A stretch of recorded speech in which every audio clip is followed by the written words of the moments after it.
হারমিয়া ইবনে হাফস রহমতুল্লাহ আবু জুর ইবনে অমর ইবনে জাবির রহমতুল্লাহ থেকে বর্ণনা করেন।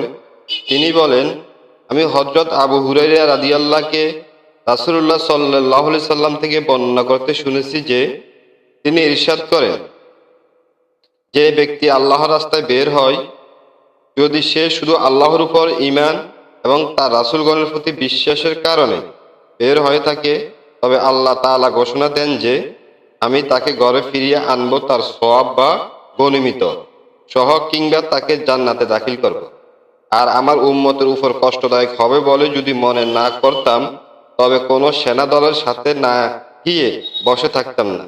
আমি অবশ্যই এটা পছন্দ করি যে আল্লাহর রাস্তায় শহীদ হই, আবার জীবিত হই, আবার শহীদ হই। ইসমাইল রহমতুল্লাহ আবু হুরায়রা রাদিয়াল্লাহু থেকে বর্ণনা করেন। তিনি বলেন, রাসূলুল্লাহ সাল্লাল্লাহু আলাইহি সাল্লাম ইরশাদ করেন, যে ব্যক্তি রমজানের রাতে সওয়াবের আশায় রাত জেগে ইবাদত করে, তার পূর্বের গুনাহ মাফ করে দেওয়া হয়। সহিহ বুখারী খণ্ড 1 ঈমান অধ্যায় হাদিস নং 36। ইবনে সালাম রহমতুল্লাহ আবু হুরায়রা রাদিয়াল্লাহু থেকে বর্ণিত। তিনি বলেন, রাসূলুল্লাহ সাল্লাল্লাহু আলাইহি সাল্লাম ইরশাদ করেন, যে ব্যক্তি ঈমান সহ সওয়াবের আশায় রমজানের সিয়াম পালন করে, তার পূর্বের গুনাহ মাফ করে দেওয়া হয়। আনাস ইবনু মালিক রাদিয়াল্লাহু থেকে বর্ণিত।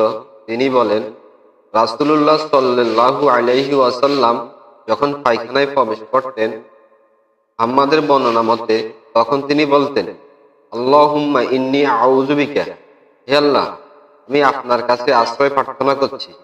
আর আব্দুল ওয়ারিসের বর্ণনা মতে তিনি বলতেন, আউযু বিল্লাহি মিনাল খুবসি ওয়াল খাবাইস, আমি আল্লাহর কাছে আশ্রয় চাচ্ছি শয়তানদের থেকে ও যাবতীয় অপবিত্রতা থেকে। সহিহ বুখারী ও মুসলিম, হাদিসের মান সহিহ হাদিস।